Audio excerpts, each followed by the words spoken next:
Bueno,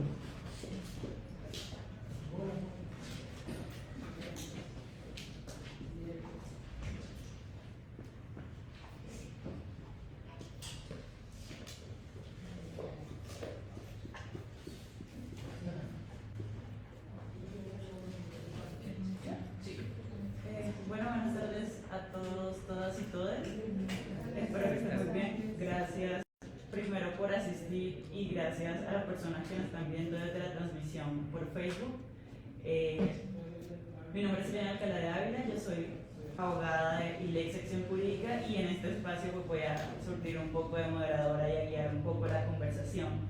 Como saben, la idea de este espacio es el lanzamiento y también conversar sobre el documento Análisis de la política fiscal como instrumento para alcanzar la justicia racial desde un enfoque étnico-racial en América Latina.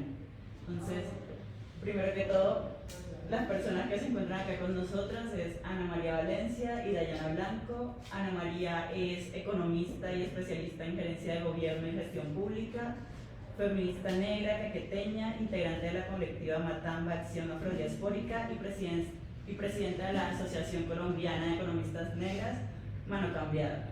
Y se encuentra con nosotros también Dayana Blanco, que es la directora general de Ley Sección Jurídica, es abogada, especialista en Derecho Privado Económico de la Universidad Nacional, especialista en Derecho Procesal, tiene un magíster en Derecho Ambiental, si no estoy mal, y también tiene un magíster en Teoría Crítica de la Raza y Propiedad Intelectual de la Universidad de California, Los Ángeles, en Estados Unidos. Entonces, bueno, nuevamente bienvenidos y bienvenidas y bienvenidas.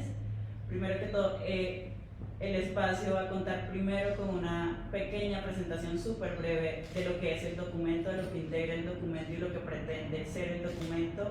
Y segundo, unas preguntas para poder motivar el conversatorio. Entonces, primero, el documento que vamos a presentar trata de empezar a recoger un análisis de cómo podemos mirar esta relación entre política fiscal y justicia racial, teniendo en cuenta que las brechas y las condiciones de discriminación estructural en términos de pobreza, en términos de acceso a derechos humanos de la población afrodescendiente, está determinada de una u otra manera dentro de lo que hemos analizado precisamente por esa ineficacia de la política fiscal.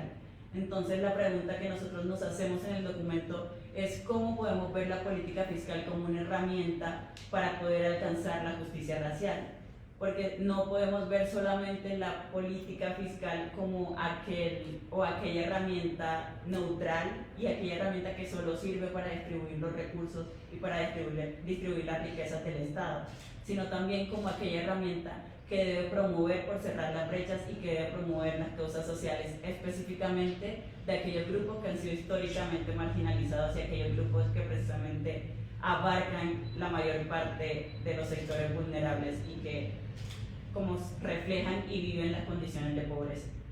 Entonces, a partir de ahí, el documento se divide en cuatro como partes principales. Una primera parte es reconocer el diagnóstico de la población afrodescendiente en la región, pero hacemos un énfasis en Brasil y en Colombia. ¿Cómo es la condición de los derechos humanos de la población afrodescendiente? Y en ese sentido ver si las condiciones de la población afrodescendiente en la región son tan precarias es porque algo está fallando y cómo vemos esa relación con la política fiscal. El segundo momento y el segundo parte del documento es empezar a pensar cuál es el rol de la política fiscal, más allá de ese rol tradicional de la distribución y del manejo del gasto público. Entonces, aquí la política fiscal es donde lo planteamos como una política fiscal que debe contribuir al cierre de brechas y que debe tener un enfoque étnico-racial, es decir, una política fiscal que desde sus esfuerzos pueda cumplir las necesidades específicas de la población afrodescendiente. El tercer momento es reconocer que claramente la política fiscal no es neutral, y así como no es neutral para la población afrodescendiente, no es neutral mucho menos para las mujeres afrodescendientes. Es la necesidad de que no podemos analizar la política fiscal sin tener en cuenta la categoría de pertenencia étnico-racial y la categoría de género. Es entender que las dinámicas de las mujeres afrodescendientes son mucho más precarias y que precisamente ese rezago en la formulación de la política fiscal hace que sea elemental pensar en este espacio como algo integral.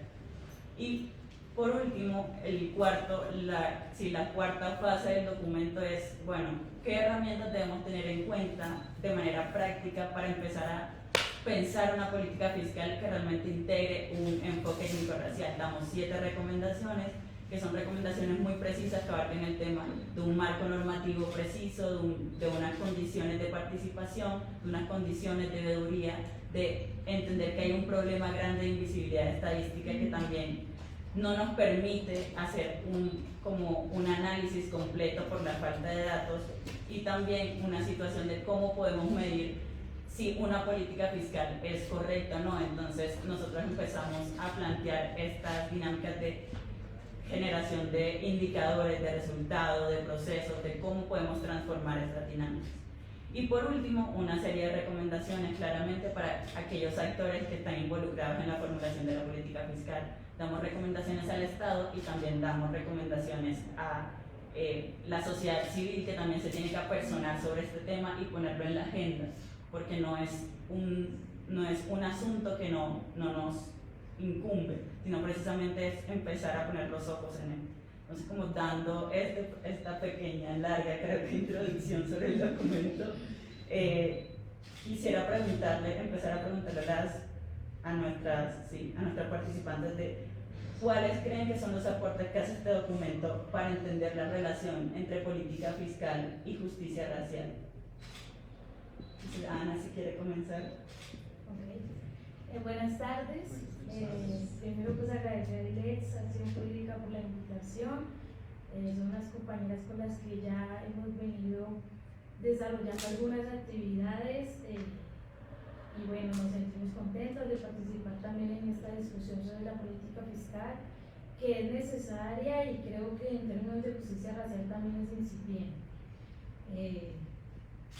Bueno, como lo dijo Eliana, yo hago parte de una asociación de economistas negras que se llama Mano Cambiada, y esa asociación es un esfuerzo por combatir la invisibilidad estadística del pueblo negro, principalmente las mujeres afrodescendientes, pero también como de acompañar a las organizaciones afro en su interlocución con otros actores en términos económicos, porque normalmente entendemos que la economía es como conceptos por allá muy elaborados, que solo saben los expertos, pero quisiéramos trabajar para que la gente entienda que son temas que nos tocan directamente, como ciudadanos, como familias, como grupos y actores sociales.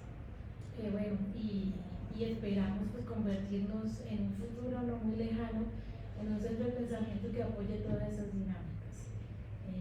Bueno, gracias a ustedes por asistir a este conversatorio.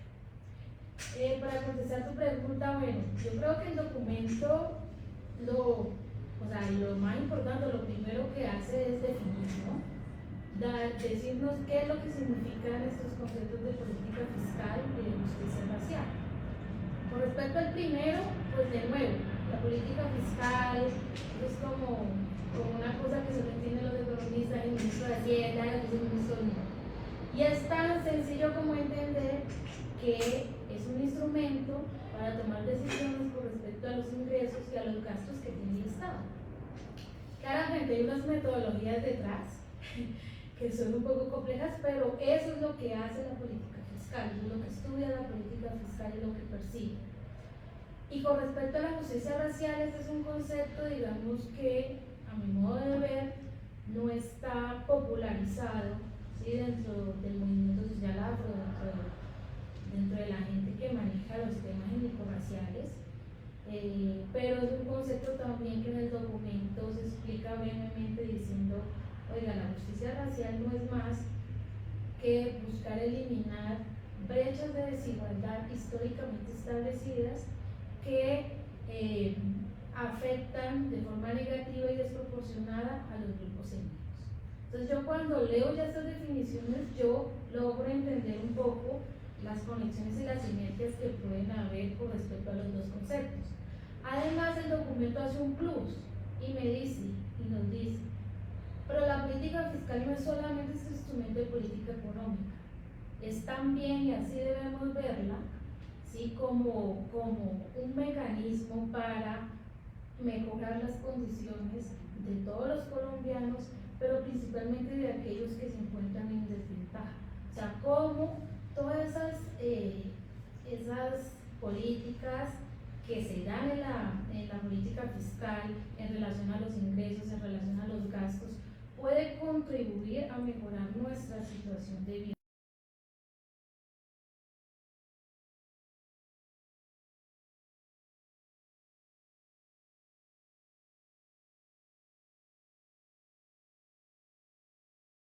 Los, los presupuestos, por ejemplo, con enfoque étnico son muy importantes. La política fiscal puede ser justa racialmente si mejora sus problemas intrínsecos, sus problemas naturales, ¿no?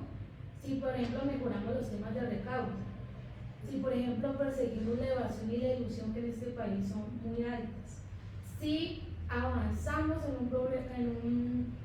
un sistema que sea progresivo.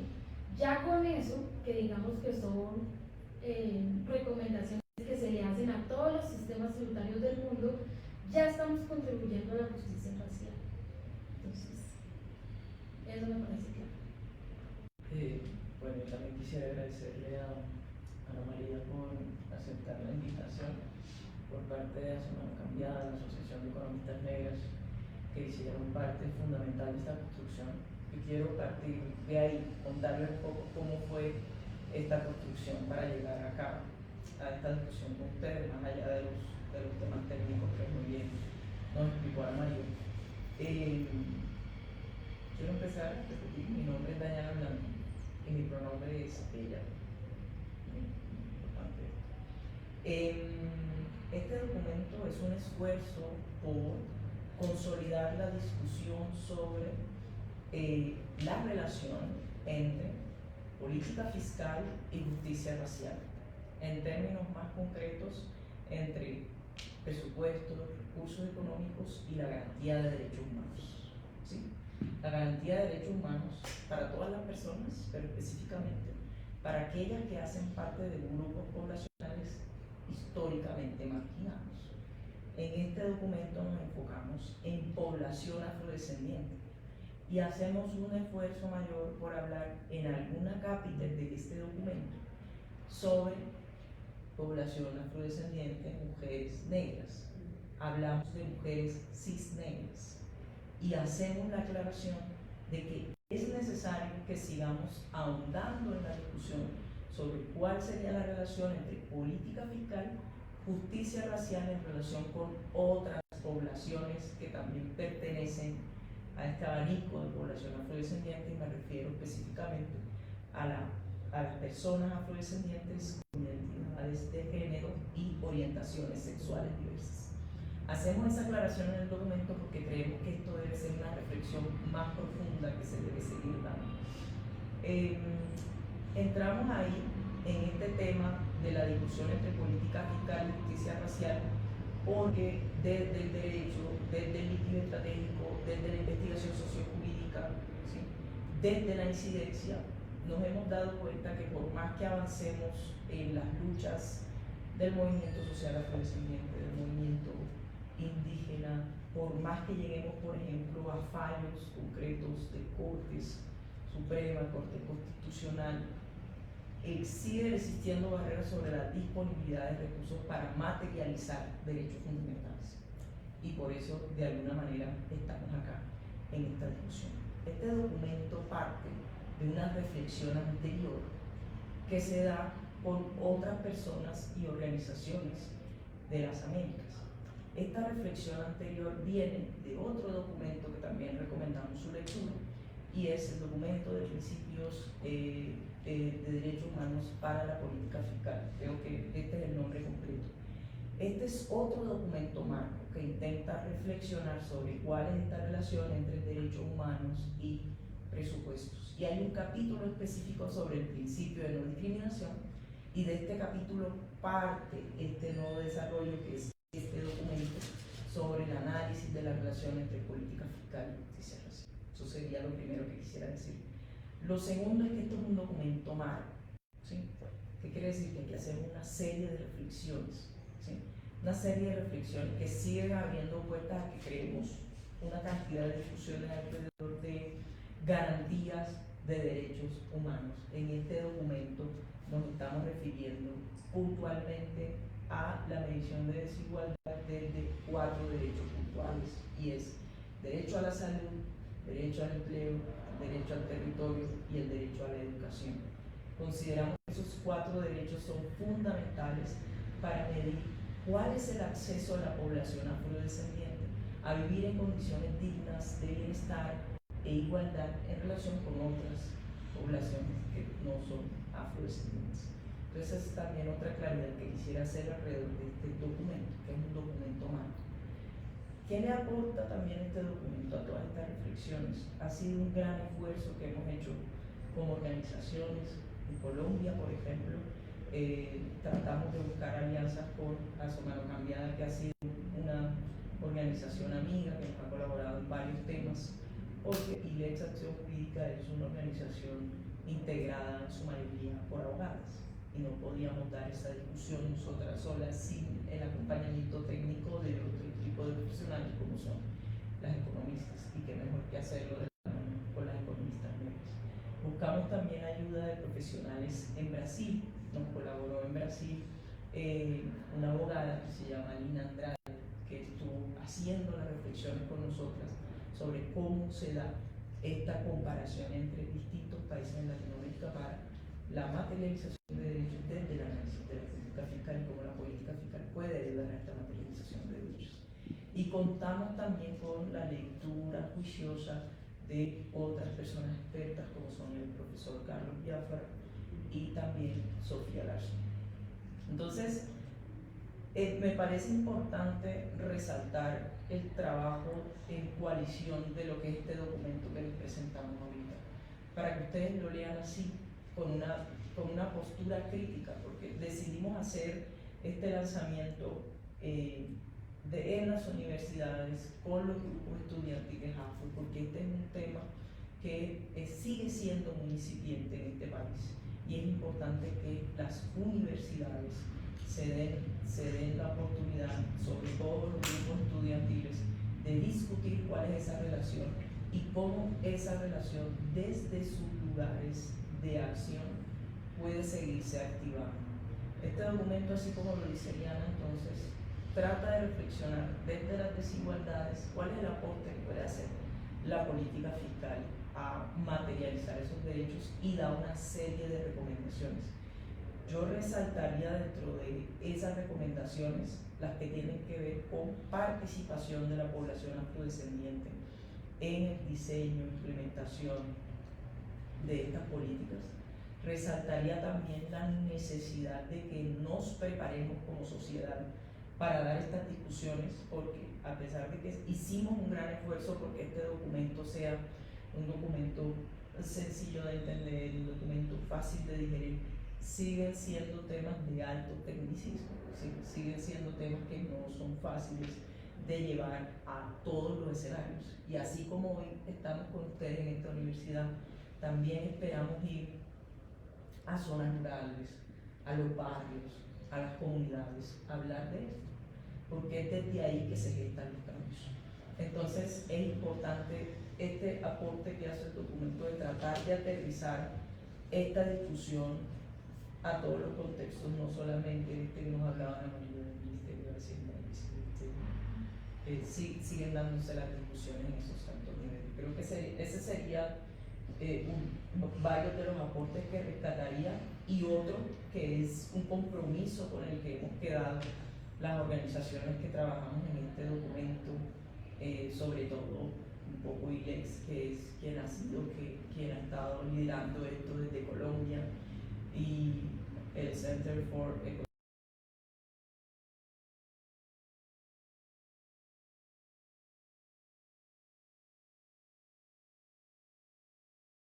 Otras preguntas en relación con, como ya les dije, cuál es la participación de la población afro con orientación sexual y identidades de género diversa. Uno, abrió la discusión sobre, tiene que seguirse dando sobre el tema de reparaciones históricas.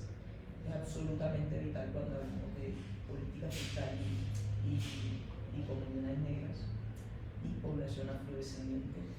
y abrió otra discusión que también debe seguirse dando, sobre todo en este momento en este país, y es la relación entre la necesidad de información veraz, actualizada, universal, información estadística sobre la población afrodescendiente, el acceso a derechos y la disponibilidad de recursos.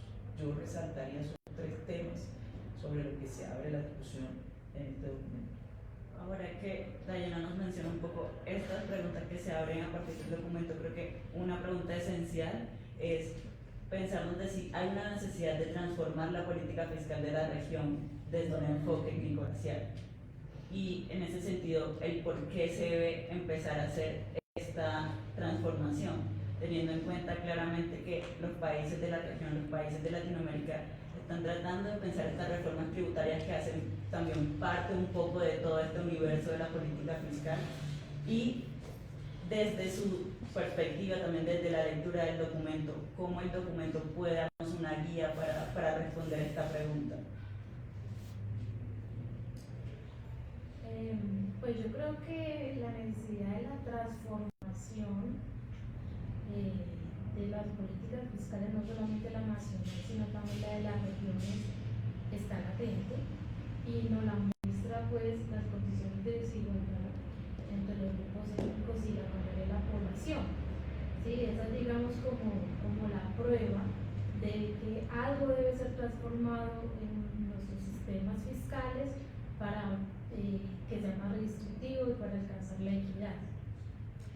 Yo creo que en ese tema de las regiones, pues, o sea, se tiene que recordar que aunque todos los impuestos nacionales departamentales son establecidos por el Congreso de la República, a nivel regional también se da como el mismo proceso que se da a escala nacional, es decir, con respecto a los presupuestos, es decir, el gobernador alcalde presenta un presupuesto con respecto a los ingresos tributarios y no tributarios que se reciben y una propuesta de gasto a través del presupuesto anual, ¿sí? Y son las asambleas y los consejos los que definen y aprueban ese presupuesto de acuerdo a unos rubros y de acuerdo a unas actividades.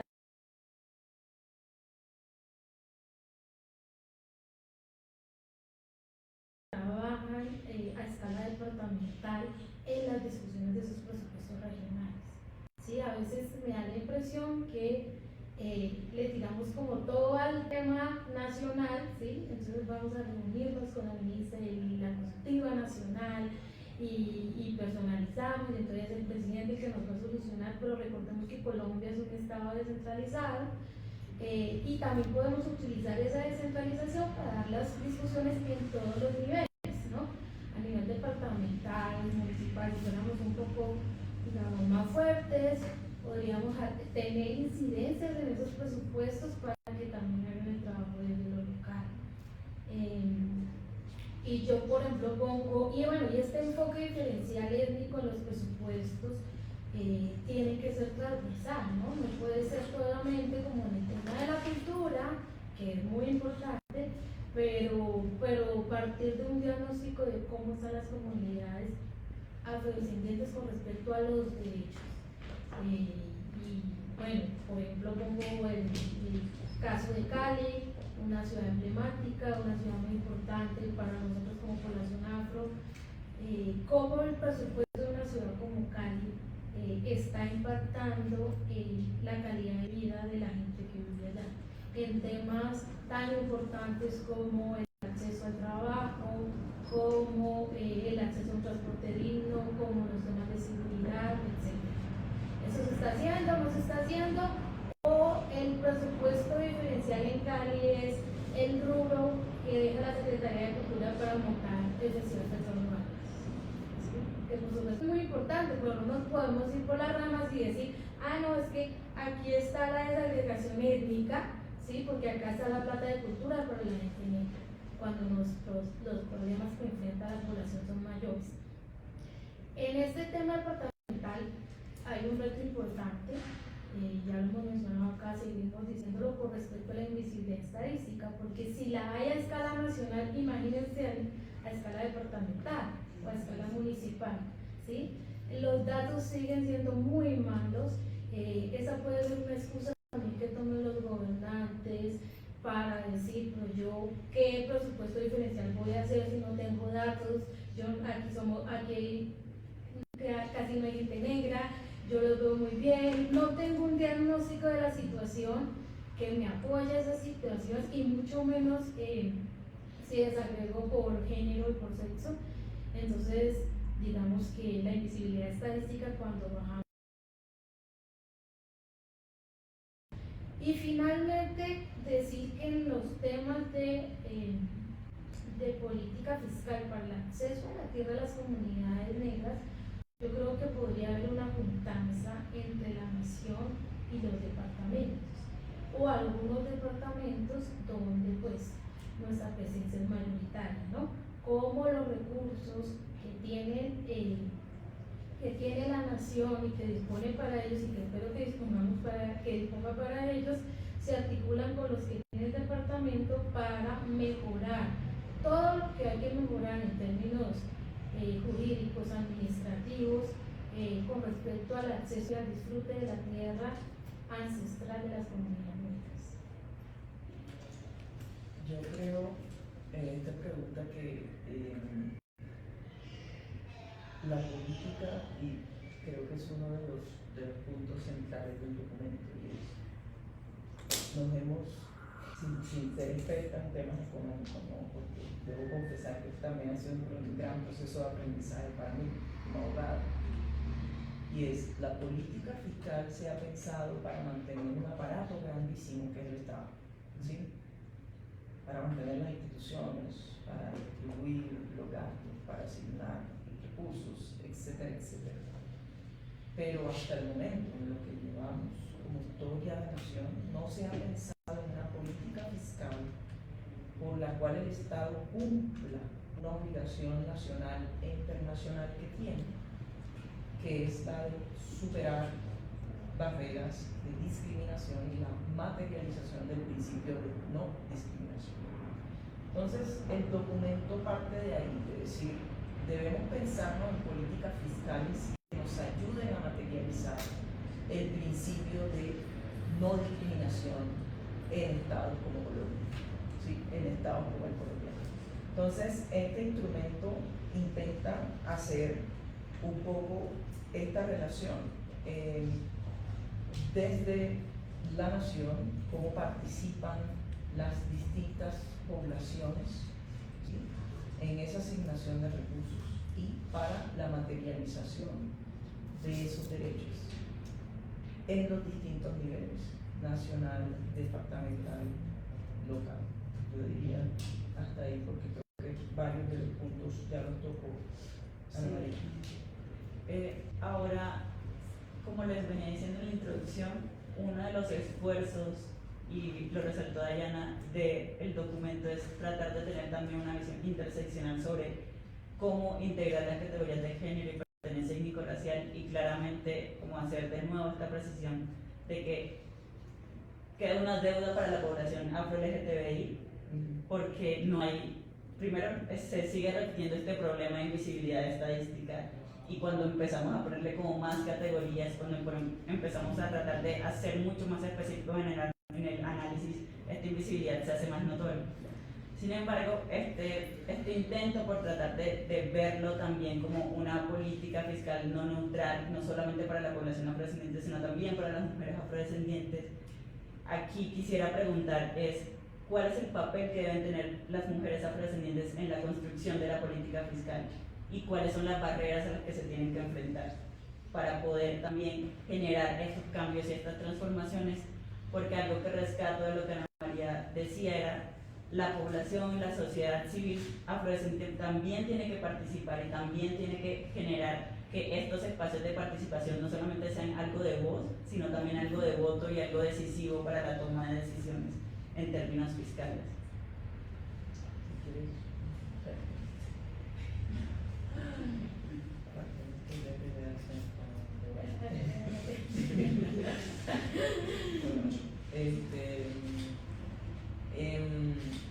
Creo que en general la población afrodescendiente debe dejar de verse como un sujeto pasivo en términos de política fiscal y en términos de asignación de recursos. Y eso incluye a las mujeres negras, mujeres afrodescendientes. Deben dejar de ser vistas como un sujeto pasivo, un sujeto que está expuesto a lo que el Estado decida, no solamente qué merecen, sino cuáles son sus necesidades, ¿no? Desde el punto de vista de la política fiscal y de la asignación de recursos. Diría primero eso.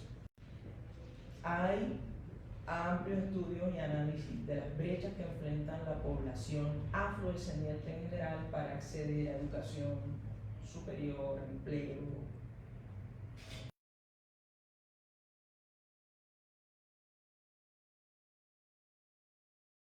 Estos datos que hablan de la desigualdad con el lente de lo que llamamos interseccionalidad y hablamos de las mujeres negras, entonces vemos que esta población tiene muchas más barreras para acceder a estos derechos que el resto de la población. Y en este punto hay que hacer un especial énfasis en uno de los derechos. Podríamos detenernos en varios, como el de la educación y el de salud, hablar de temas de derechos sexuales y reproductivos, de acceso a educación de calidad. Pero cuando hablamos del derecho al empleo digno, al mínimo vital de mujeres afrodescendientes, entonces tenemos que revisar cómo las mujeres afrodescendientes, no solo en Colombia, sino en varios países de Latinoamérica, hacen parte de la mayoría que está en sectores de economía informal, ¿sí? Si tú eres una población que está en sectores de economía informal, muy difícilmente podrás alcanzar una calidad de vida que te permita el bienestar para ti o para tu familia, ¿sí? Muy difícilmente podrás superar las brechas históricas de pobreza, porque la situación social y económica de la mujer afrodescendiente es una situación que hay que mirarla con perspectiva histórica, ¿sí? Es muy difícil superar esas barreras históricas si tú sigues condenada a estar dentro de la informalidad. No solo estar dentro de la informalidad, sino cargar con otros pesos más allá del trabajo que tú realizas generalmente para generar un ingreso a tu hogar, y es el trabajo del cuidado, ¿sí? Que es muy poco medido. Por lo general es asumido por las mujeres negras, ¿sí? Las mujeres afrodescendientes en sus hogares, básicamente en este caso, ¿sí? Entonces es muy difícil en estas condiciones superar la desigualdad. Entonces cuando bajamos a hablar del tema del cuidado, yo voy a hacer eco de algo que nos decía en su momento Sofía, por ejemplo, y es: el cuidado no lo podemos medir solamente como una cosa que debemos remunerar desde términos económicos, sino que hay que reconocer la importancia del cuidado como una herramienta fundamental para que funcione la sociedad. Porque no hablamos de cuidado solamente del cuidado humano, del cuidado del hijo, de la hija, del papá, de la mamá, del marido, de la novia,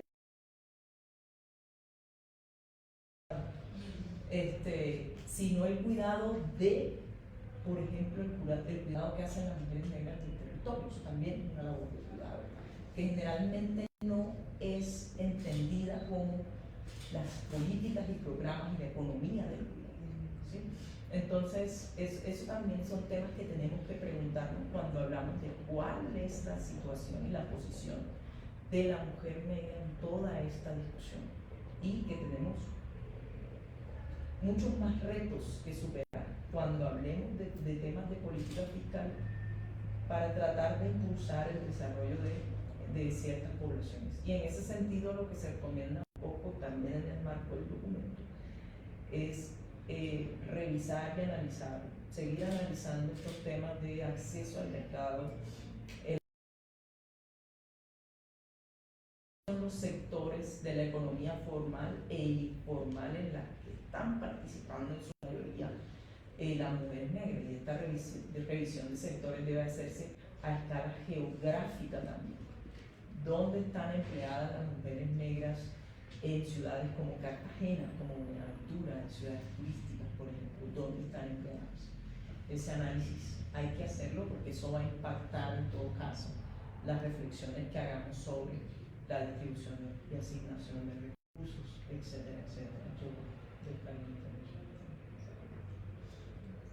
Bueno, pues con respecto a esta pregunta, lo primero felicitar a las personas que escribieron el documento por el esfuerzo del apartado con respecto a las mujeres afrodescendientes, ¿no? Y es la invitación, digamos, que tenemos todos a no excusarnos, digamos, con el tema de que no hayan datos o cifras sí, datos como cuantitativos ante una realidad que está de nuestros ojos. El solo posicionarlo, el solo escribir las mujeres afrodescendientes tienen unas peores condiciones, aunque las cifras estén bien, aunque estén desactualizadas, aunque tengamos cifras solamente para Bogotá, por ejemplo, es ya poner la discusión sobre la mesa y decir, esta discusión está acabada. Y más cuando decimos, peor aún, si analizamos esto en términos de diversidades sexuales, ¿cierto?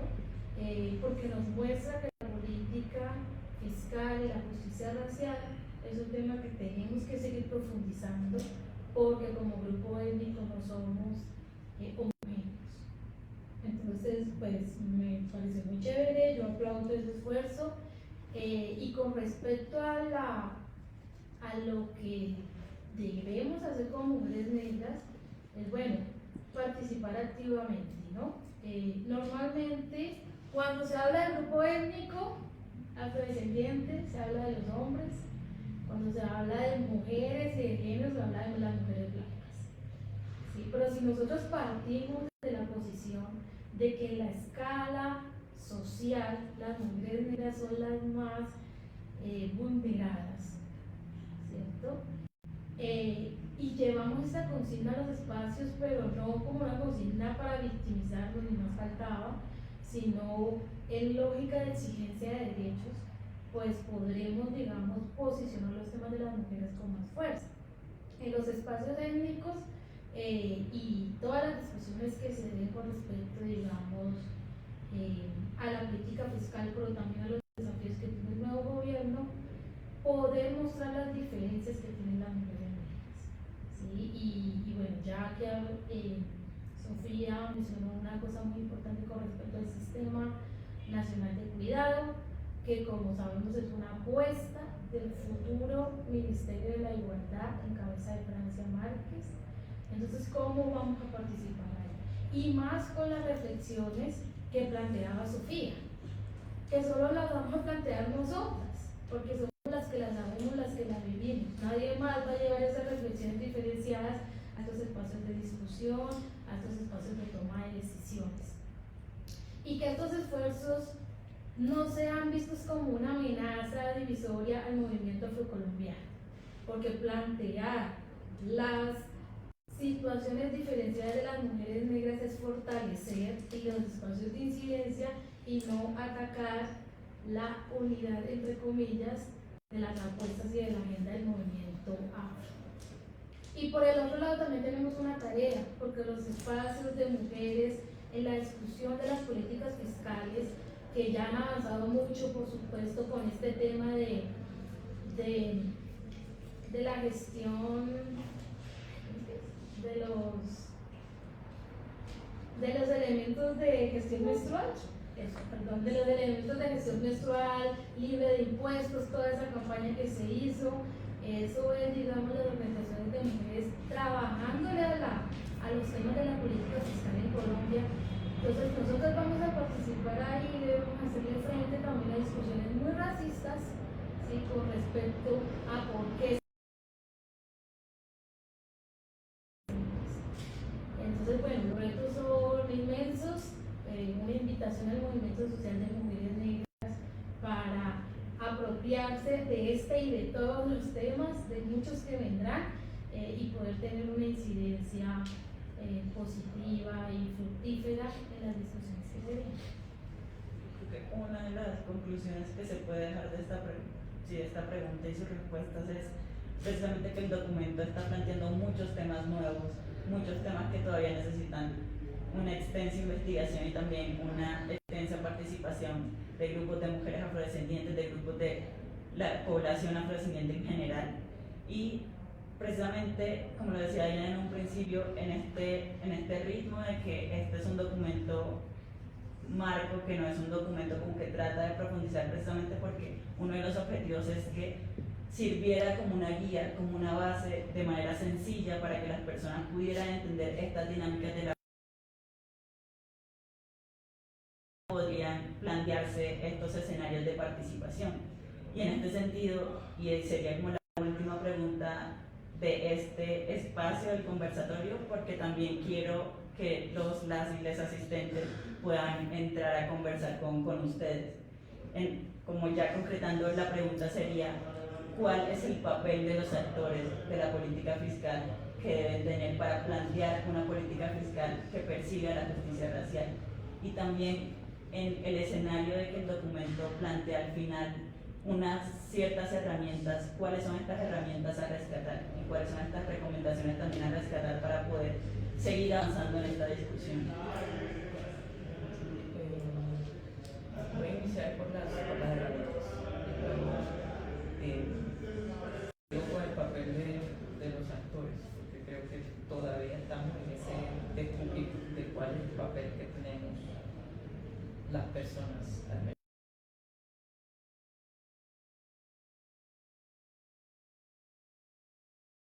Recomendaciones en el documento que no son las únicas, no, pueden darse más, porque pues, como les contábamos, esto es un documento marco y la idea es que en estos espacios ustedes tomen este documento y, mejor dicho, lo armen, lo desarmen, digan que estuvo bien, que estuvo mal, que se le puede seguir alimentando, porque hagamos de cuenta que este documento es una suerte de rompecabezas que hay que seguir armando con todas las reflexiones que deben hacerse en espacios como este, como la universidad. Hay una primera recomendación que es el tema de adecuación normativa, ¿cierto? Hay un vacío normativo que necesita ser abordado, y es el aterrizaje de otras reflexiones que se han hecho en instrumentos internacionales, ¿sí?, sobre la necesidad de implementar herramientas para materializar el principio de no discriminación en estos programas, en estos diseños de política. Estamos recomendando primero ahí una suerte de implementación y adecuación normativa. Segundo, estamos hablando de la necesidad de implementar el enfoque étnico-racial en el diseño de políticas fiscales. ¿Cómo se hace esa implementación? Bueno, garantizando mayor participación de la población afrodescendiente, etcétera, etcétera. También estamos hablando de que no basta con la adecuación normativa, ni siquiera basta con un diseño de una política con el mejor de los enfoques étnico-raciales, si no tenemos otro punto, que es un punto de seguimiento, los indicadores que nos permitan saber si esa política fiscal está funcionando o no. Y esos indicadores no pueden ser definidos a espaldas de la población afrodescendiente, las comunidades negras, y no pueden ser definidos a espaldas de las formas de vida de las comunidades negras y de la población afrodescendiente. Y hay otra de las recomendaciones que quisiera resaltar, y es el tema de la superación de la invisibilidad estadística en este caso, que es uno de los retos más grandes. Yo no puedo crear programas de redistribución de recursos, me perdonan todos y las economistas, estoy diciendo algo que técnicamente esté mal. Yo no puedo pensar en una política fiscal con enfoque étnico-racial si no puedo medir la desigualdad, ¿cierto? Y no puedo medir la desigualdad si yo no puedo acceder a información universal, de calidad, actualizada, etcétera, etcétera. Y eso es un gran reto que tiene este país y que tienen las Américas. Entonces,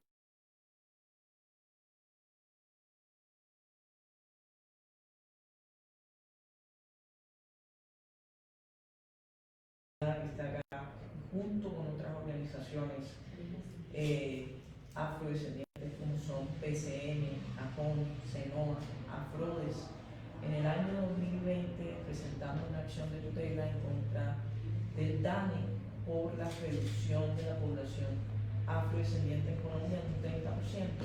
Y básicamente el centro de la discusión era el tema de la invisibilidad estadística, ¿sí? Ese era el centro de la discusión, ¿sí? Y se hablaron de todas las limitaciones que tuvo el proceso del censo, ¿sí?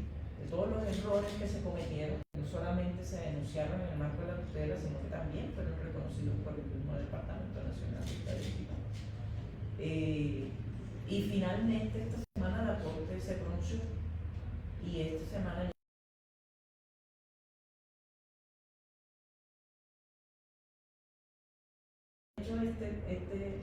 esta conversación hoy, tener este espacio que ustedes hoy, nos ha dado la oportunidad de abrir este documento también a la luz de esa sentencia, ¿sí? Donde la Corte reconoció que hubo un error en el proceso del censo 2018, uno. Dos, reconoció que ese error fue una vulneración a los derechos fundamentales de la población afrocolombiana y de las comunidades negras. Tres, insistió, reconoció, y esto ya está dicho en otros instrumentos internacionales, y es básicamente que hay una relación directa entre la invisibilidad estadística, la desigualdad y la falta de materialización de los derechos humanos para la población. En este caso específico, el hecho de que haya existido esta invisibilización en los datos nacionales ha implicado naturalmente la vulneración de derechos fundamentales de la población afrodescendiente. Entonces yo creo que esta sentencia aterriza un poco una de las recomendaciones que están en este documento, y es el tema de la superación de la invisibilidad estadística. Y no solamente estamos hablando de invisibilidad estadística a nivel de censos, ¿sí? Sino a nivel de bases de datos administrativas, que también las hay. Es decir, el problema de que la población afrocolombiana no se ve reflejada en el censo 2018 es un problema que vamos a ver en las bases de datos de nivel de salud, bases de datos de nivel de educación, bases de datos de empleo, ¿sí? Entonces, la sentencia habla de eso un poco también, y el documento le apunta a eso, y creo que las organizaciones que hemos estado hablando, insistiendo por tantos años en este tema de invisibilidad estadística, entre esos también los humanos cambiados, vamos mucho más allá del censo y mucho más allá del censo 2018, porque el problema de invisibilidad se ha presentado en la mayoría de censos de este país, y eso lo reconoció la Corte en esta sentencia. No solamente está hablando de errores en el censo 2018, eso también es súper importante. Yo de verdad les invito a leer esta sentencia y a crear espacios de reflexión sobre este tema. Eso como de las recomendaciones, que me extendí un poquito en esa parte de las recomendaciones. ¿Cuál es el papel? A nivel del documento hacemos, si mal no estoy, una diferenciación como de dos actores, ¿cierto? Un actor que es el Estado con sus instituciones, a quien le hacemos el llamado alrededor de estas recomendaciones que acabo yo de mencionar, ¿sí? Dejar de ver a la población afrodescendiente como un sujeto pasivo en estas discusiones. Y hay otro actor en esta interacción, ¿sí? Y es la sociedad colombiana en general, ¿sí? ¿Cuál es el deber de seguimiento que tenemos? ¿Sí? El deber de apropiación de este conocimiento, de capacitación y de discusión más a nivel nacional sobre la importancia de la política fiscal para la garantía de derechos humanos. Bueno, yo quiero plantear tres cositas acá. La primera es la necesidad de formación que requerimos para manejar con más astucia estos temas fiscales y presupuestales, que como hemos dicho antes, pues también tienen sus conceptos ahí técnicos como difíciles, y si vamos a los procedimientos, pero entonces, bueno, como actores sociales estamos en las discusiones que presentamos alternativas de presupuesto, criticamos cómo es que se va a invertir todos esos recursos ahí, por qué se debería gastar la plata en esto y no en lo otro, pues nosotros también deberíamos tener ese conocimiento y también pienso, por ejemplo, en organizaciones más pequeñas a escala local que a veces prefieren que no tienen las herramientas conceptuales para dar una discusión con grandes tecnócratas que pues que ya la saben todo y saben cómo enredar la gente, ¿no? Y también para nuestros procesos de veeduría, ¿no? Que el documento hace énfasis en hacer un seguimiento, una veeduría.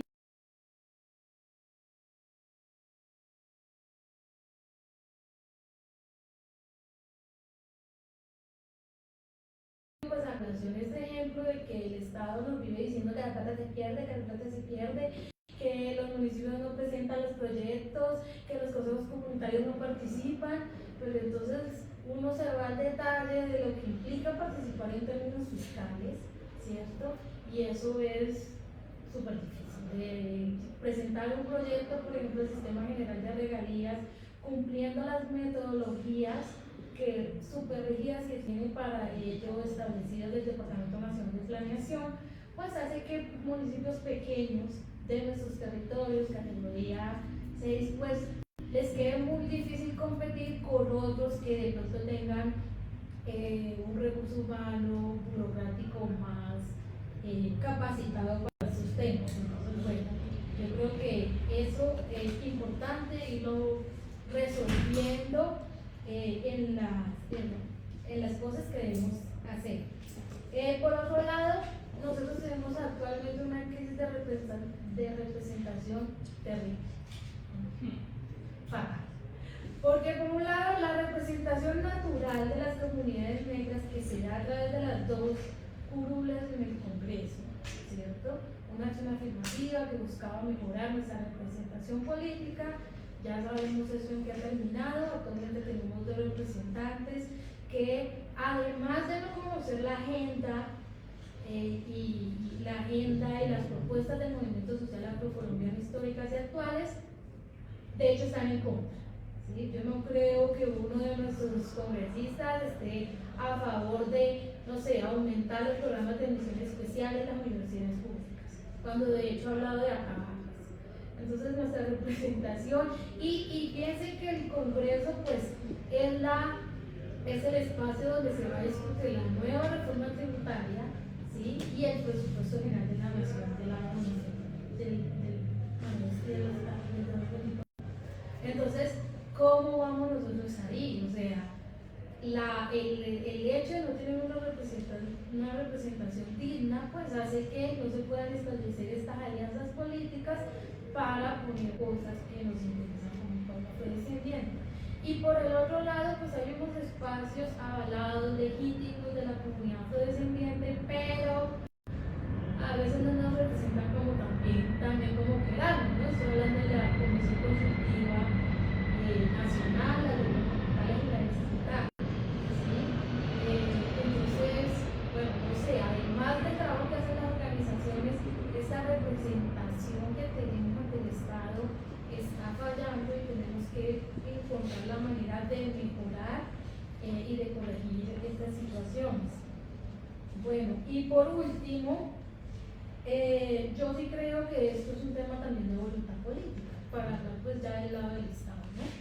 Y pues, y este tema de voluntad política pues se da en un gobierno pues que se da fin. Y yo digo, si este no es el gobierno de la voluntad política para materializar cambios de justicia racial, de política fiscal, equitativa e inclusiva, pues entonces ¿cuál? ¿Sí? Si tenemos un discurso, digamos, que apoya la economía popular, que defiende, ya el presidente lo dijo en la convención de alcaldes, que el Pacífico no puede seguir siendo la región más pobre de este país, ¿sí? Y tenemos, digamos, una institucionalidad que se supone obra por esos hechos, pues este es el momento para construirlo. Y como lo he dicho en otros espacios, no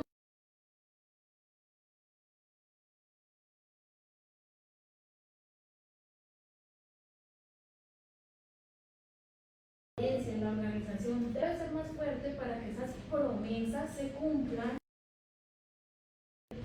aprovechar como el escenario, ¿cierto?, político nuevo del cambio y poder materializar y exigir la voluntad política que se requiere para estos procesos.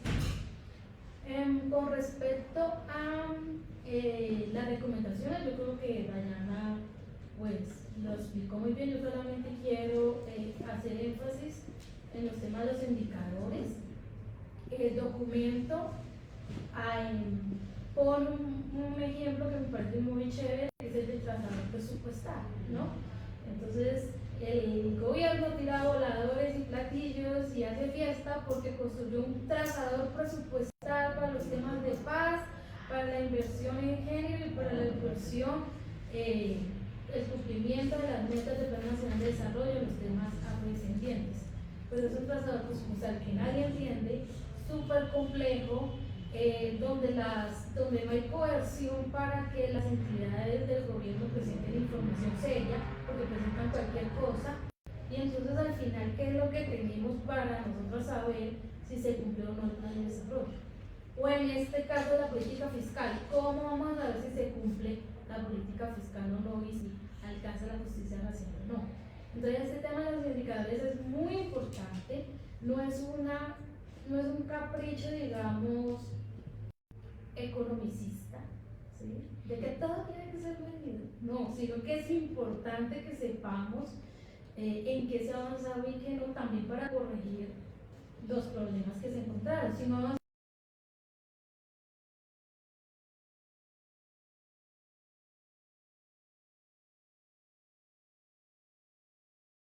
impacto, a veces yo no sé, uno se sorprende con los indicadores de alto gobierno con respecto a hacer 5 reuniones, ¿sí?, con las comunidades afro para definir tal cosa. Sí, pues las reuniones serán muy importantes, pero ese es un indicador para yo saber si mejoró o no la situación económica y social de las comunidades negras. Sí, entonces, bueno, yo creo que ahí falta un trabajo muy duro por hacer y hay gente para hacerlo, pero eso viene de la misma voluntad política para construir cosas que sean medidas, porque después con ellas se hará el ejercicio del ciclismo. Muchas gracias por su respuesta. Creo que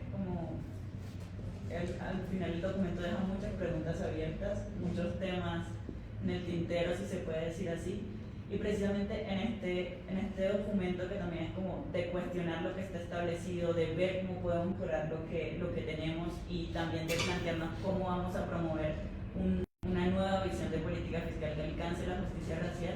Creo que es muy pertinente que pues, nuestros asistentes puedan también compartir un poco de las dudas que se pueden plantear en el conversatorio, en lo que se ha conversado hasta ahora. Entonces, no sé, les dejo la palabra a ustedes, a ver quién tiene algún tipo de pregunta. La compañera. Es que mencionaban lo de dar los temas del pasivo y la necesidad de formación fiscal. Y pues yo me preguntaba cómo hacerlo, ¿sí? O sea, cómo llegar en estos momentos, trasladar esas necesidades del territorio de las personas negras que habitan en los territorios, llevarles estas propuestas y estas acciones y precisamente traerlas acá, teniendo en cuenta el centralismo tan fuerte que existe alrededor de las políticas y demás. También me preguntaba cómo hacer que personas negras que de verdad tengan una conciencia política en el área de representación lleguen a estos lugares como las curules afro, ¿sí? Porque pues ya ha habido como una problemática y la sigue persistiendo. Yo creo que está un momento histórico muy grande y hablando desde ser una mujer joven, ¿no? Como unas personas jóvenes, cómo los jóvenes también podemos incidir para que eso suceda, para que eso pase, porque sí, hay como mucha información, pero cómo esa información llega a los lugares, cómo la podemos trasladar y llevarla. Yo creo que voy a hablar desde la organización que lidero, que no puedo hablar de otras organizaciones. Yo creo que es un esfuerzo que estamos intentando hacer, no solamente con este documento, sino con los informes que sacamos. Todo esto es primero comunicar desde distintas formas, ¿sí?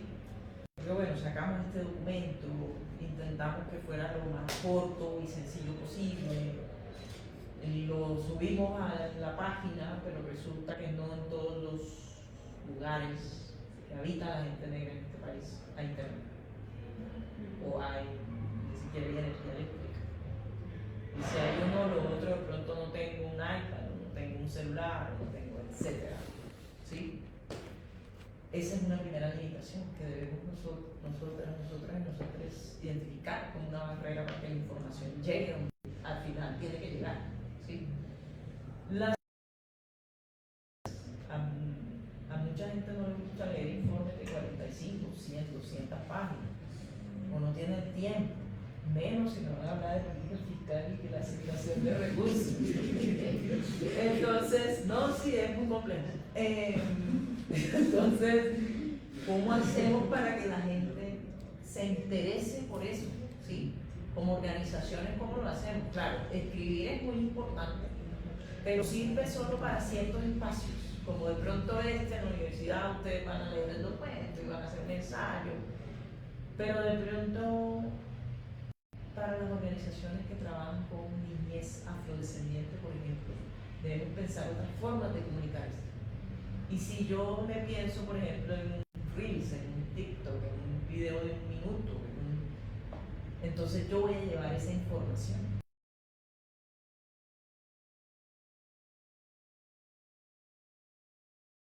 Que llega al apartador, ¿sí?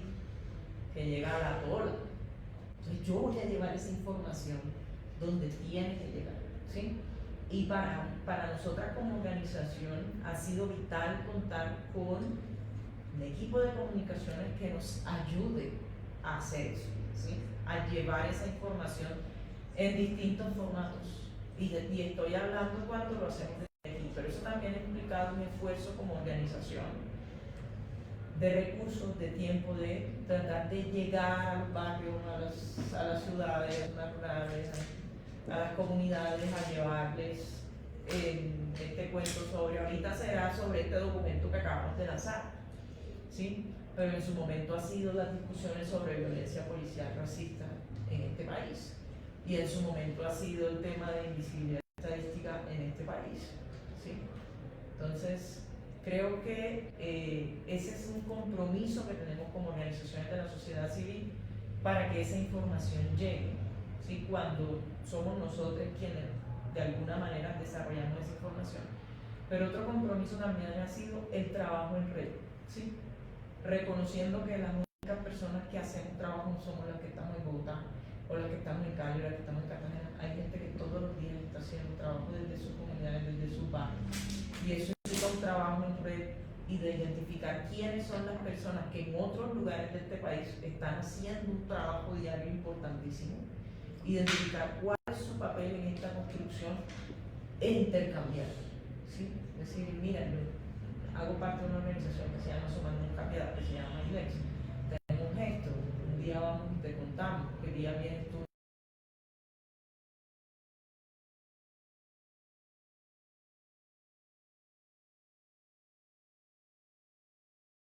El trabajo de la Asociación de Economistas Negras, el trabajo de la Asociación de Médicas Negras, ¿sí?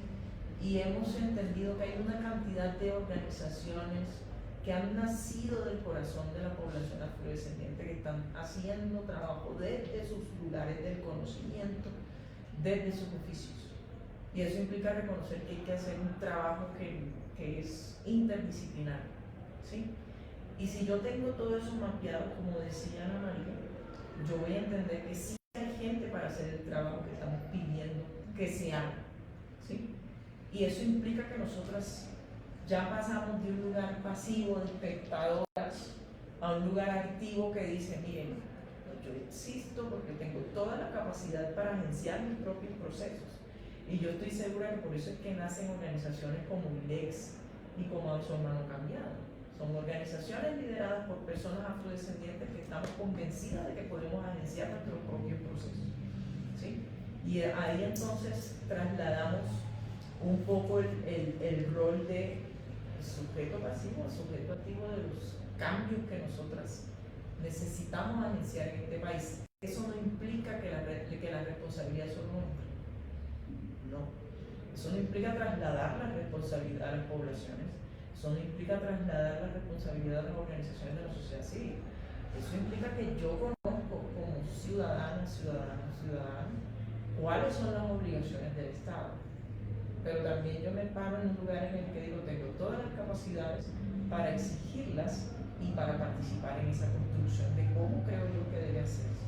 Entonces yo creo que es como una cantidad, un engranaje, una filigrana muy en detalle de todo lo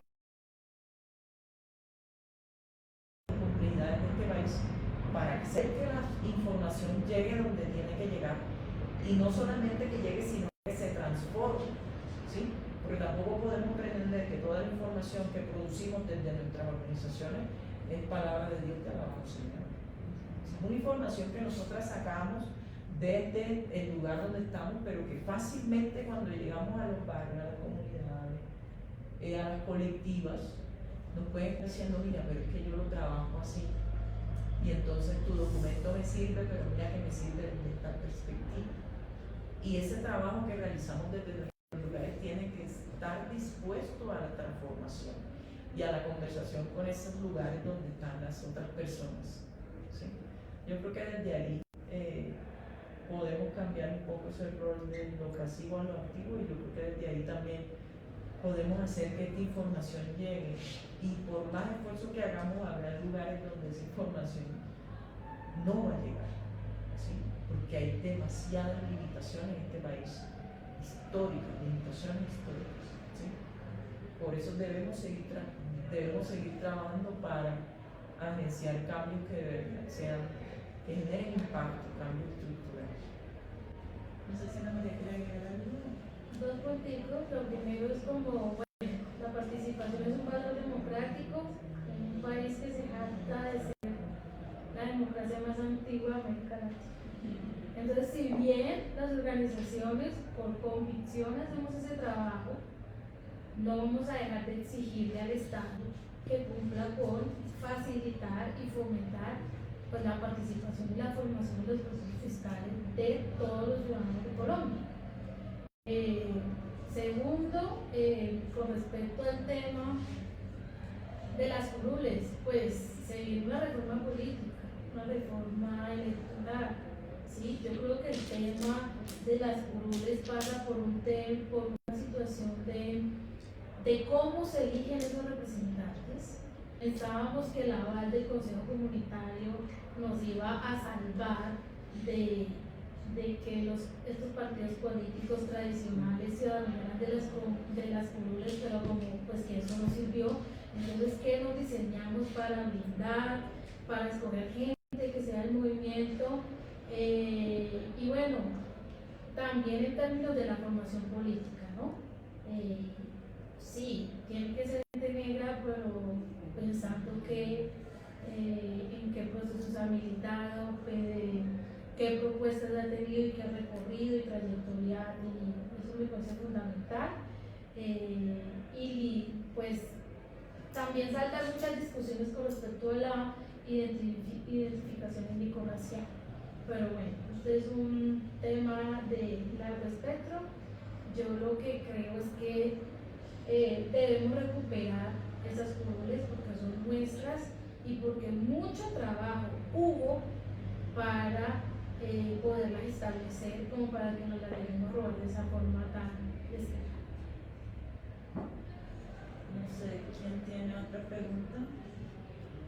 Voy a hacer dos preguntas. La primera va a con el proceso investigativo y es preguntarles a ustedes si dentro del proceso de investigación de este informe lograron realizar un análisis comparativo con algún caso, no sé si en Estados Unidos, en Europa, que se ha implementado esa política fiscal con justicia racial y también desde el punto de vista del enfoque diferencial. Entonces, no sé si tengo alguna pues novedad sobre ese asunto o estamos tratando sobre algo que pues en lo particular para mí resulta novedoso y que no sé si ya se haya implementado o se esté manejando ese discurso o estas conversaciones en otras partes del mundo. La segunda pregunta es más de tipo de acción y es una parte clave de esta conversación muy interesante, que agradezco bastante como miembro de AFUN, es el tema de la invisibilidad estadística.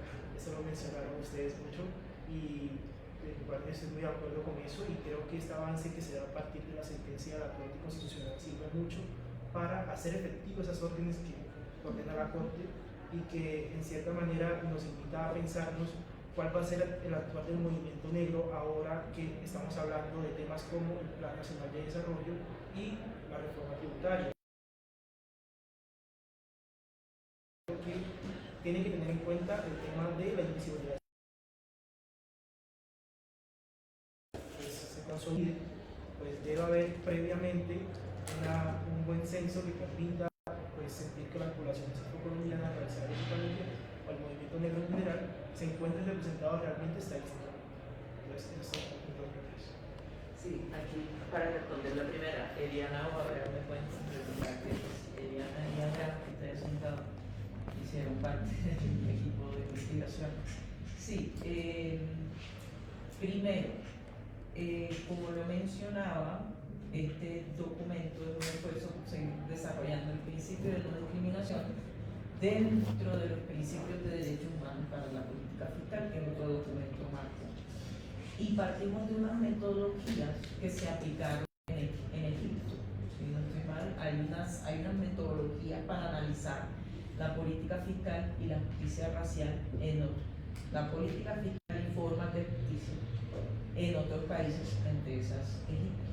Esa referencia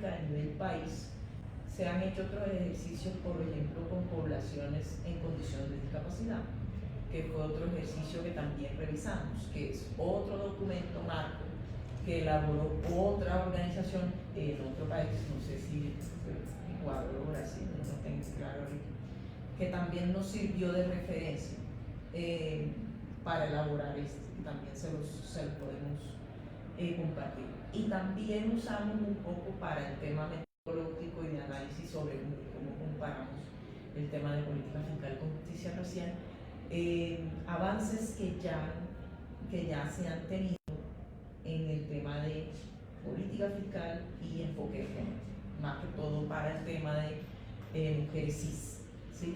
Entonces esos fueron como 4 elementos que tomamos en cuenta para revisar esta metodología de análisis, ¿sí? Y fue un documento que se fue transformando, porque en principio queríamos, mejor dicho, queríamos ya llegar con el documento que iba a dar solución para no, es que ustedes saben que cuando uno empieza a escribir, uno es una persona, cuando termina el documento ya tú eres otro. Eso nos pasó. Entonces, cuando empezamos a escribir, nos pensamos un documento que iba, mejor dicho, a resolver el problema. Pero resulta que no, porque es un problema grandísimo.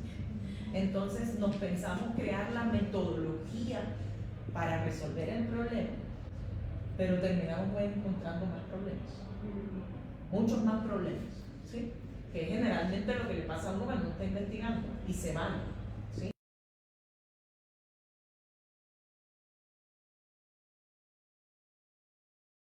Explorando este campo, investigando este campo, porque al final lo que obtuvimos fue un documento de análisis de cuál es la relación. Bueno, entonces la relación es esta, ¿sí? Y las recomendaciones iniciales serían estas, pero hay una cantidad de temas por explorar en ese documento que están abiertos para que pues, sigamos escribiendo en conjunto, como organizaciones, como universidad, como colectivos de estudiantes, porque están los temas ahí. Entonces, esa es como la respuesta que tengo a lo de la metodología. La segunda pregunta, ¿cuál? Lo de visibilidad estadística. Pues hicimos un montón de referencias a eso, porque como organización que trabaja con población afrodescendiente, el tema de la falta de información o de la información desactualizada o de la información escasa, siempre es una limitación, sobre todo cuando quieres hacer litigio estratégico. Sí, es una limitación. Nos ha tocado tomar esa bandera y y eso es una de nuestras líneas de trabajo, nuestra línea de trabajo de participación y representación política. Y es una línea de trabajo transversal que además, como otras líneas de trabajo, son problemas transnacionales que manejamos en INEOS y que también hacen parte de la agenda de otras organizaciones en otros países. Entonces ya tenemos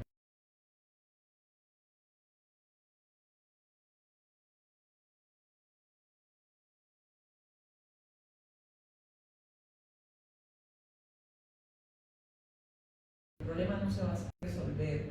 Sería muy romántico pensar que el problema se va a resolver solo con el fallo de la Corte. ¿Sí? Hay que resolver muchas otras cosas. Claro, el fallo es un avance, ¿sí? Nos está abriendo muchas puertas, pero vamos a tener un montón de trabajo. Y aquí aprovecho para hacerles la invitación en caso de que ustedes estén interesados en reflexionar sobre ese fallo, sobre el impacto de ese fallo. Podemos crear otro espacio así como este y hablar, o sea, sentarnos a hablar de eso con una de las fundadoras de la organización que se llama Daniel Gómez Mazo. Con Dani hemos hablado y él ha aceptado usar los pronombres femeninos de manera genérica porque en su mayoría somos mujeres fundadoras de esta organización. Podemos invitar a Dani, que ha sido el abogado que ha liderado este litigio junto con Eliana, para que nos expliquen aquí cómo lo hicimos, cuáles fueron las dificultades, las limitaciones, cómo llegamos acá, cómo analizar esto desde el punto sociojurídico, y podemos invitar a una de las otras organizaciones que participaron, porque este litigio no habría sido posible sin el análisis técnico, económico, por ejemplo, de Asomar Cambiada y de las otras organizaciones que presentaron amigos a la Corte. En este tema de visibilidad estadística, decirles también que, como dijo Dayana, hay mucho trabajo por hacer, y uno de ese trabajo es evitar que el DANE nos meta los dedos a la boca, ¿sí? Porque que ya lo había intentado en las primeras discusiones que se tuvieron con respecto al genocidio estadístico, con respecto a la encuesta de calidad de vida, ¿sí? Y entonces decir que era representativa a escala nacional, y entonces que con la encuesta de calidad de vida ya éramos 4 millones, y uno que otro por ahí despistado, entonces dijo, eso ya se resolvió ese problema, y ya, ¿cuál es la peleadera si ya son unos 4 millones? Y eso claramente no era lo que estábamos buscando, un centro y un censo, no una mesa. Además que tiene que ser representativa a escala municipal, departamental, nacional. Con todas las variables que tiene el censo, que como ustedes saben son variables demográficas, a nivel de persona, a nivel de unidad de familia, de vivienda. Entonces nosotros queremos lo que es. Por supuesto que el censo es un ejercicio tan importante y tan costoso que se hace cada 10 años, ¿no? Entonces este tema de la sentencia nos da un punto de partida para, oiga, vamos a construir mejor el censo que viene. Mientras tanto vamos a mejorar los registros administrativos, que no es difícil tomarlos, los toman todas las entidades del gobierno cuando hacen una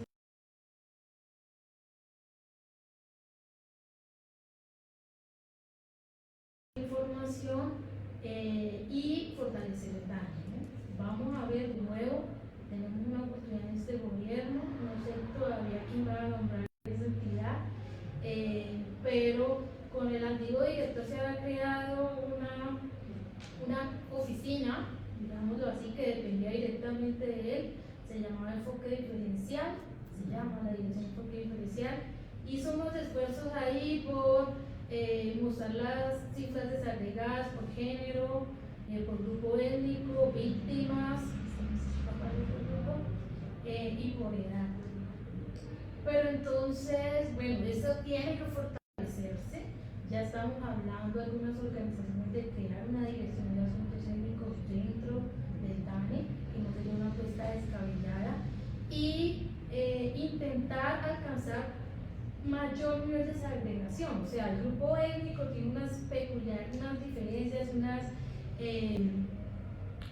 unas situaciones. O sea, dentro del grupo étnico afrocolombiano hay unas diferencias por género, hay unas diferencias por edad, hay unas diferencias por origen, hay por el tema de diversidad sexual. Todo eso tiene que estar en las estadísticas, porque el máximo avance al que hemos llegado es grupo étnico o grupo étnico género, ¿sí?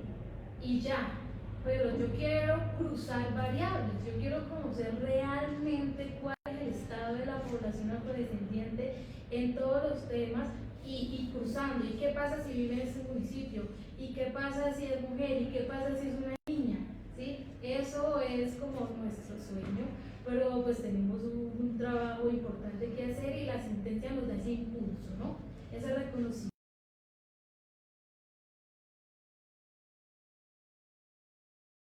Las queramos imponer, sino que al vulnerar nuestros derechos fundamentales debe ser corregido. Yo quiero hacer una pregunta, porque están hablando de los fiscales y yo soy científico social y yo, por más de que me haya empapado esos temas, pues es difícil de entender. Pero ahorita están hablando de voluntad política, que es lo esencial en estos casos. Y digamos, la voluntad política parte de reconocer cuál es la eficiencia del Estado, cuáles son los defectos y demás. Y ahorita hablaban de que si no es en este gobierno, pues es muy difícil que se produzca en otro gobierno, si no es de la misma línea, pues si no es progresista, digamos. Pero sin embargo yo creo que viendo lo que estamos viendo ahorita con Petro, pues él está cediendo mucho poder. Pero bueno, para no alargar eso, mi pregunta es, ¿creen ustedes que se necesita una reforma del Estado? ¿Es necesario un reformismo democrático? ¿Y de qué alcance? Si con la creación de nuevas instituciones, modificación de cierta normativa, flexibilización de ciertas acciones. Entonces, eso primero. Y hablando de ejecutorias ya, porque ahorita el gobierno puede que, ok, tenemos la esperanza de que ok, nos sentimos representados y tiene un discurso de justicia social, justicia racial, pero viendo lo que están viendo ahorita, el escenario político, ¿creen ustedes que en el periodo que tiene el gobierno del cambio, con el que yo seguramente tengo muchas diferencias políticas, creen ustedes que va a poder ejecutar eficientemente lo que está proponiendo, viendo el escenario? Es la pregunta, las dos preguntas.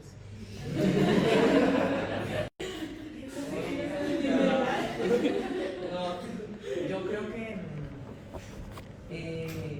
hay que darle tiempo al nuevo gobierno,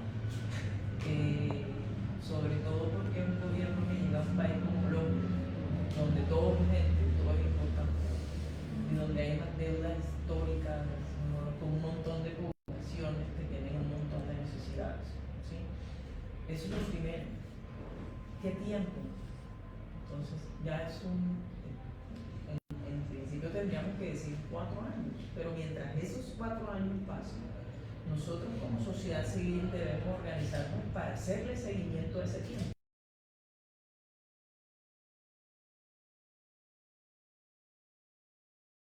Que es el que nos han presentado, que tiene unos pilares ese programa, el tema de justicia ambiental, el tema de economía del cuidado, el tema de género, ¿sí? Consolidación de los acuerdos de paz, temas territoriales grandísimos, ¿sí? Hay como unas líneas a las que se puede hacer seguimiento. Entonces, sin necesidad de esperar que esos 4 años pasen y que a los 4 años, miércoles, no pasó nada, ¿cómo nos organizamos para hacer ese seguimiento y alertar de cuando algo no esté funcionando? ¿Qué se va a hacer? La representación simbólica no implica representación material. ¿Sí?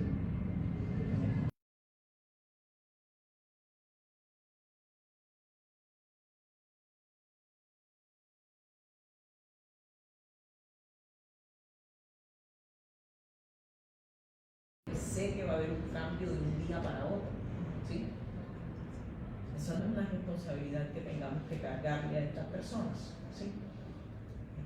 Debemos esperar un cambio porque son las propuestas que hay, pero esos cambios van a depender, por ejemplo, de que, como tú bien lo dices, la estructura del Estado que es y de las instituciones que es anterior a este gobierno funcione, más allá de la burocracia. Yo particularmente no creo que exista la necesidad de crear más entidades, más leyes. Yo no creo que eso sea necesario. Por ejemplo, en este momento cuando estamos hablando de adecuación normativa, no estamos hablando de crear 10.000 leyes, no estamos hablando de eso, estamos hablando de revisar leyes, instrumentos internacionales que ya existen y que deben ser implementados a nivel país, ¿sí?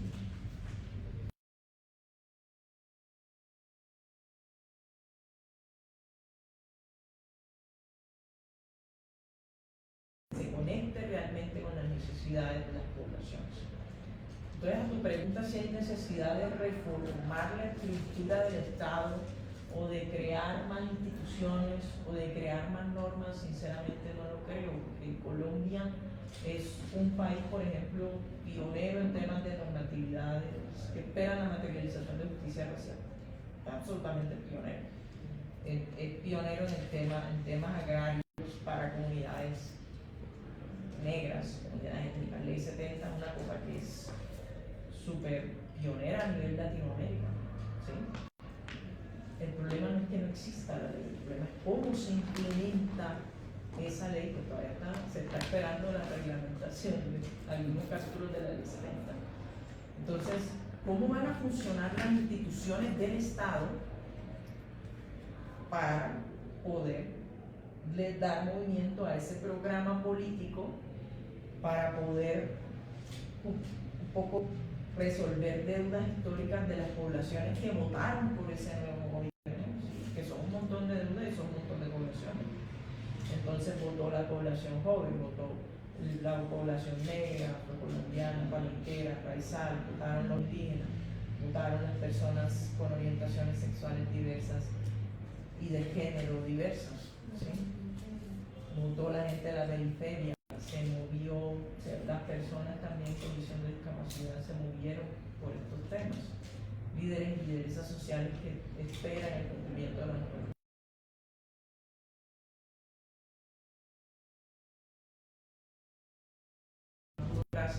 Creo que hay que prestarle especial atención a la diferencia que debe haber entre representación simbólica y representación material. Eso lo vamos a ver puntualmente en cómo se van a dar estos nombramientos en las entidades que van a tener esa responsabilidad de materializar esos programas, ¿sí? ¿Cuál va a ser el plan? ¿Cuál va a ser la estrategia?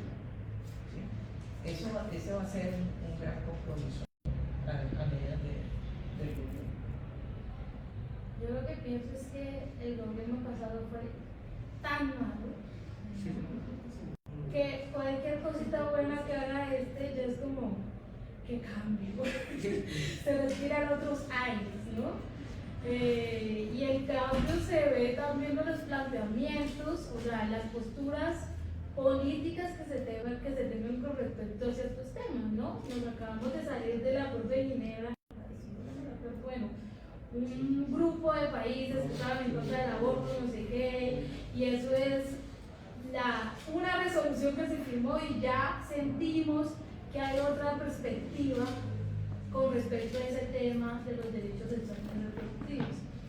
Entonces, bueno, y también pienso que pese a las diferencias políticas que podamos tener con este gobierno, me temo que vamos a tener que salvarlo y respaldarlo en algún momento estos 4 años. Porque la oposición no es una oposición cualquiera, no podemos olvidar pues, que 10 millones de personas votaron en contra y que están desde el día 1.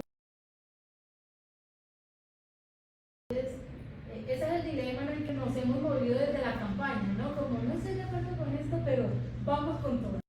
¿Sí? Y tercero, bueno, cuando me parece muy estratégico presentar reforma tributaria que sea la primera que se discuta, porque todavía estamos en el enderezamiento y en la miel. Ya vendrán otras reformas que puedan tener un paso más accidentado por el Congreso, si es que las alianzas políticas en este espacio se rompen, ¿no?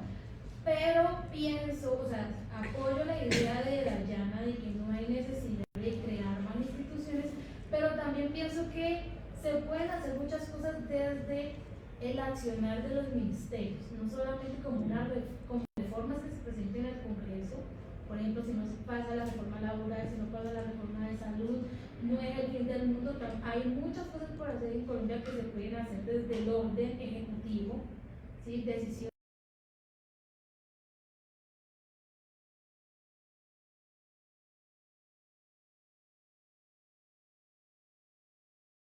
lograr temas sensibles de este país. Y finalmente, pues se ha dicho mucho que este es un gobierno de transición, ¿no? No sé bien qué significa eso, pero estamos transitando a algo. Espero que no sea al uribismo recargado o al uribismo recalcitrante, pero pues con esta institucionalidad que tenemos, con este marco normativo, transitemos a un país más justo, más equitativo y con una sociedad civil más educada en términos políticos para poder ejercer nuestros derechos de mejor forma. Ahora el Ministerio de Igualdad sí. y las distintas, es decir, eso que estaba hablando Ana María de estas oficinas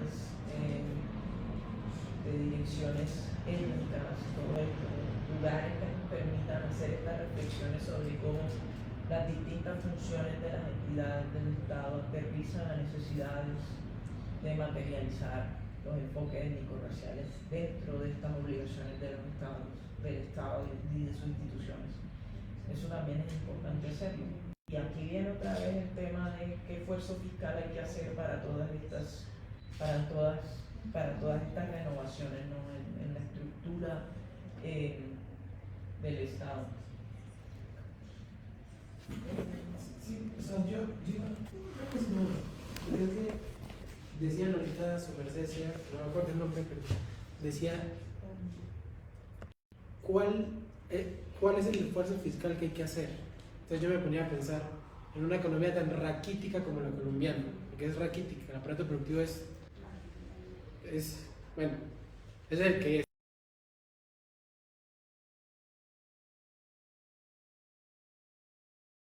Ser inmoral, bueno, es una discusión que tengo yo porque yo me considero como, soy un liberal de línea socialdemócrata y yo tengo una discusión entre cuál puede ser, digamos, la reforma fiscal que puede hacer el gobierno y de qué manera puede afectar al aparato productivo, porque eso también, el aparato productivo colombiano también genera, pues, si opera eficientemente, reduce pobreza y es incluyente en cierto sentido.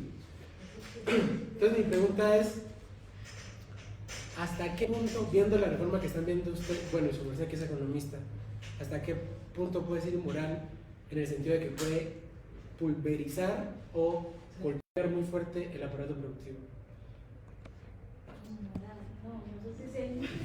Sí, por ejemplo, no voy a la Argentina, digo, con el concepto de justicia social, barrieron todo el aparato productivo.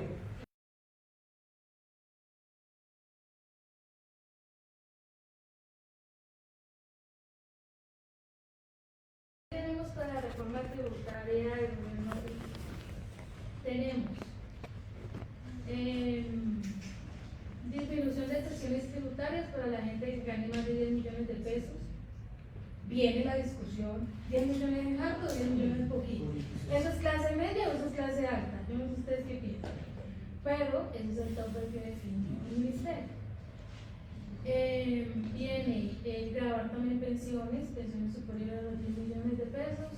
Viene impuesto a las ganancias ocasionales vender una casa, que no hace parte de su ingreso cotidiano, pues mensual. Viene lo que ha trascendido más en redes, impuestos a las bebidas azucaradas y los alimentos ultraprocesados.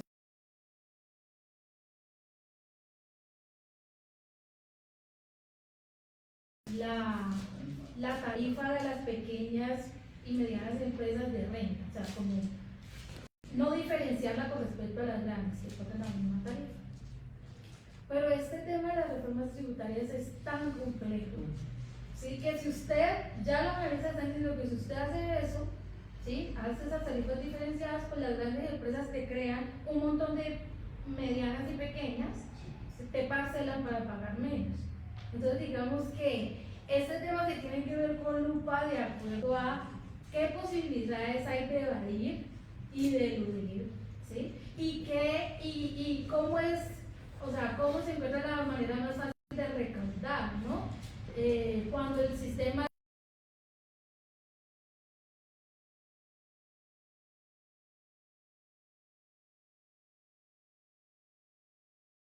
tributaria de las reformas que a nadie le gusta. Pensemos en cualquier reforma y uno identifica fácilmente el beneficiado y el que paga, el que le va mal y el que le va bien. Pero uno escucha reformas tributarias y es que es todo, a todos nos va mal. Cuando en teoría, pues eso se va a distribuir luego en un gasto público, ¿no? Pero es de esas reformas que tienen un proceso comunicativo bien difícil. Con respecto a las empresas, yo creo que debemos superar la discusión que en Colombia está muy enquistada de que aumentar pues los impuestos que deben ganar las empresas disminuye el empleo y van a cerrar y van a ir para Miami. Pues por supuesto que tiene que ser una tarifa justa, ¿no? Pero yo creo que esa discusión que le mete miedo a la gente de que como las empresas son las que generan el empleo, entonces no le puede tocar y no le puede decir nada, pues podemos ir dando saltos con respecto a eso. Venimos de gobiernos que han tenido excepciones tributarias muy importantes para las empresas, principalmente para las grandes, y eso no se ha visto reflejado en generación. Y para explicar eso hay de todo, excusa hay para todo, pero esa condición no se cumplió. Y entonces